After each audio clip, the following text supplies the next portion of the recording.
Welcome to Let's Talk Brock. Welcome to this episode of the Let's Talk Brock podcast.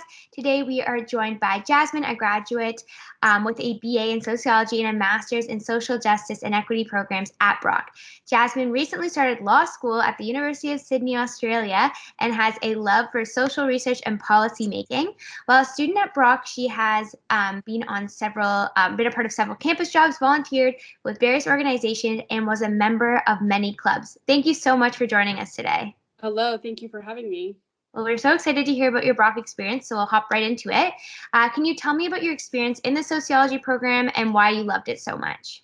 Sure. As I gave a heads up to Carly ahead of time, so I started at Brock in the accounting program, and I had known within like the first month or two, by the time midterms came around, I was like, I'm not doing this. I hate this so much. And I'm not good at math, so I don't know what made me think I would be good in accounting. So around first semester, I started asking around to see what other programs would be available to me. I knew I'd be in probably the social science realm, because I loved journalism, law, and that type of thing.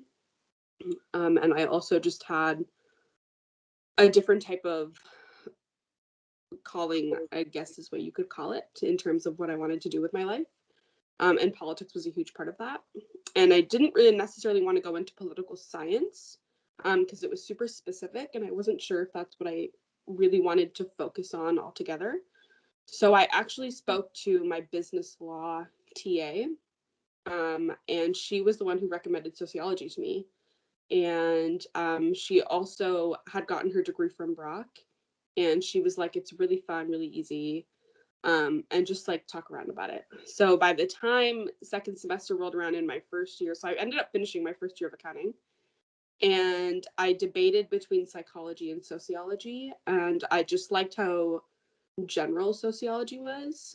It was touches on a lot of different things depending on where you want to specify. So yeah, I ended up switching into sociology at the end of my first year and then transitioned throughout the summer. And I absolutely loved it. So I did sociology with a concentration in criminology, which now Brock has a full criminology program, which is really cool. I wish I had that back in the day, but either way, I still kind of got to dip my fingers in everything I liked. So depending on what I focused on. So I focused a lot of my undergrad on immigration and on sex worker rights is kind of where I had my fingers in, is where I kind of laid my priorities. But you take everything, intro to crim. I took a class on moral panics, the war on drugs, all types of things, depending on what you want to do. So I really, really enjoyed that. And the cool thing is, because Brock is kind of like mid-sized, smaller university, your professors a lot more. So they were the ones who really like reined me in and like kept me interested, because they really love teaching their students about their specific field of research. So they kind of motivate you to keep going.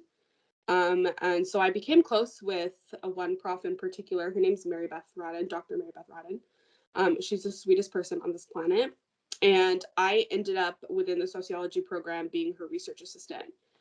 And she was the one who kind of steered me in a direction. So towards the latter half of my degree, I focused a lot on poverty reduction, specifically within the Niagara region. So that's what our research focused on. Unfortunately, we didn't get to like complete it or anything because of COVID, and there was just too many restrictions throughout the government and sort of that sort of thing. But it was really great to kind of have an amalgamation of what I wanted to do professionally and put it into academia as well. So I got a good mix of both within the program. Yeah, that's super cool. And so what made you want to continue your studies to complete a Master's of Social Justice and Equity? So I actually hadn't even thought about doing a master's at all. I was kind of just gonna take like a burner year and like figure out what specifically I wanted to do, because I knew I wanted to work in policy and that sort of thing, but I wasn't really sure how to get there and like what to do necessarily. So I just kind of kept it on the back burner, and that's when Dr. Radin kind of took me under her wing and was like, have you thought about it? Like, just think about it, see how it goes. And she really pushed me. So I ended up like super last minute. Like I had missed the deadline for most master's programs, because you generally apply in like November, December. Mhm. And I was out here like writing my application in January. So I had missed most of the deadline. So Brock was kind of like my only one of very few options that I had left. But I loved the program anyway, because it wasn't super specified. And I had a liking, I guess not a liking, but I had an urge to like work in social justice anyway. And I had previously done internships elsewhere that worked in non-government organizations and charities. So I really like the atmosphere of that. So I kind of just thought, like if I'm not doing anything, like what's the worst that could come out of it? So I submitted a proposal for a photography project, which I didn't end up doing. And that's kind of how I went into it. Dr. Radden really pushed me into that master's, and I'm super glad I did it. It took a little longer than expected, just because of COVID and transitioning online and reconfiguring research. But at the end of the day, I finally finished last month. Congratulations. So thank That's you. amazing. So that's kind of where I wanted. And in my undergrad, I had always really liked research. What kind of research was kind of where I was iffy on in terms of where I wanted to land in research. But my master's really helped me figure out what I really liked, and what type of research I wanted to focus on. Very cool. So now you're transitioning to law. Can you tell us about any experiential opportunities that led you there? How did you realize you wanted to study law? So I spent the good last half of like my undergrad convincing my parents that I didn't want to do law.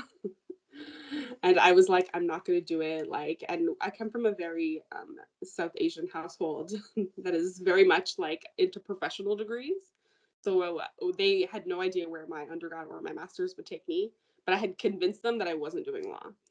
So as I started doing research into what policy entailed, I had enough education to kind of back me up in terms of where I wanted to specify, Mhm. but I didn't think I had enough of a legal background to really dip my toes into there and to really understand the field in its totality. So a good friend of mine who was former VPEA while I was Brock, Nibby, she just like spur of the moment called me. I do a lot of things spur of the moment. I don't think about it very much. And she called me in December and she goes, I think you should apply for law school. You don't have to write the LSAT. Like, just try it out.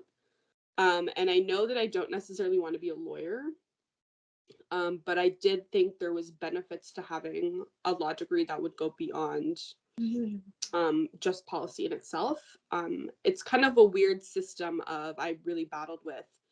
I don't love the feel of law or the criminal justice system in general. When you go through criminology and sociology as an undergrad, you really see the faults in the whole system. So I had kind of convinced myself, like, why would I want to be part of an institution that I really don't like? Like, why would I want to defend within that? So I battled that for quite a while, and then I kind of thought it's one of those like to beat them you have to join them situations. So I ended up applying really late in December and got my acceptance by like mid-January and started in February. Oh, It that's all happened. It was very quick, and I'm grateful that I was able. My parents are helping me pay for it, so yeah. couldn't have come at a better opportunity. But yeah, it was just kind of that, like, if I really want to make a difference, like, how am I going to do that? And it seemed like the law degree was a good route to take to get there. And education never fails anyway, so Yeah. I've always been a learner my whole life. Yeah, no, that's amazing. So can you tell us a little bit more about that experience now and how did Brock prepare you for this new experience going on right now? Brock did a lot of good things for me. One, there was enough opportunities at Brock around to figure out where I wanted to lie my priorities. So with, for example, when I did Smart Start and being a Brock ambassador, I love talking to people. I love helping people and like getting and like encouraging folks in that realm and trying to get them to their goals. So that was one area that I really liked. Being a research assistant in the sociology department and the social justice department, I knew I really loved that curiosity in me to kind of find ways to fix things or how to make things better. And just all around, most of my experiences at Brock, whether they're through academia or outside academia, have given me some type of life skill. Whether that's presentations, great communication skills, team building, any of those sort of things, which all of those, now that I'm almost done my first semester, have really taught me how important those things can be, especially within my undergrad. My criminology professors specifically, they really gave good instructions on how to accurately write. And a part of that is because since Brock is so small or like medium-sized universities, not a lot of kids going around, professors were able to really focus in on what my skills were and give better feedback than I think I would have probably gotten at a bigger university. And not to a knock on those, but it ended up serving as an advantage because they really taught me how to write accurately and write within the field that I wanted to be in. No, that's So gearing me into that policy and law background, now that I'm in law school, I realize just how appreciative I am of the time they took to really teach me and not just simply kind of give me a grade and move on. yeah, no, that's awesome. Brock is the place to be. I totally agree with you there. With all this experience, what is your end goal at this point? The end goal, I'm not a huge planner, as we've talked Yes, about. that's the um, same. so I don't really necessarily have any goals. I guess the short-term goal is really to just get through my first year. If I ever make it to Australia, we'll find out. Yeah. But in long term, I guess, ideally speaking, if I were to say, what am I going to do after law school? I would love to be working in policy, either in the government or with NGOs, and working on policy advocacy and social research in that type of realm. So that's kind of the end goal. Depending on where I want to be, I don't know if I'll write the bar. That's a problem for 3 years away. Yeah. So I don't know if I'll write the bar and actually ever become a lawyer. But I definitely wanted to get my JD just to kind of supplement whatever I already know. Yeah, very cool. So, what is one piece of advice you'd give to someone interested in the law field and would like to pursue education similar to yours? Oh, wow. Big I question. would say keep your options open. Okay. There are a lot of students who I came across, whether in my year or subsequent years, who are like just really afraid to like ask for opportunities. The worst that's gonna happen is they're gonna say no. Like it's the worst thing that they could possibly say, in which case you just move on. But never be afraid to like ask your professors or like departments around the school of opportunities to get involved. I did that constantly, and I'm pretty sure profs hated me for it sometimes. But like the worst they said was, I don't have an opportunity, so like maybe later, or I don't have anything to offer you. So it really just depends. Like one of my all-time favorite things to be involved in was through Brock's Human Right and Equity Department. And we did it was a government mandated evaluation committee on sexual assault programs and practices within the university, which I got to be co-chair of. So I wrote the report, which is available on the website, along with a great team of people. And that was kind of like a evaluation and research project where we went through all the programs that Brock offers for survivors and respondents of it. Um, and it was literally just me emailing the department being like, do you have anything available that I can get involved in? And they just send you all these cool opportunities. So my one piece of advice is just don't be afraid to ask. Like just keep your options open and be ready for anything if an opportunity comes your way, and be flexible with it.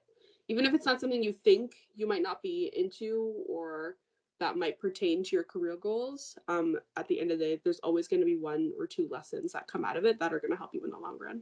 Yeah, very cool. I love that. So for our next question, a little bit more about your Brock experience. We'll take a step back. You held various jobs on campus. Can you tell me about those roles, how they're impactful, and maybe any clubs you're also a part in, so the extracurriculars? Sure. So the first job I ever had on campus was actually working at the undergrad student union. And I was a receptionist there. So I didn't like have any like super serious. It was like maybe 6 hours a week. But it gave me good spending cash. But that was the job where I learned like almost everything about the university.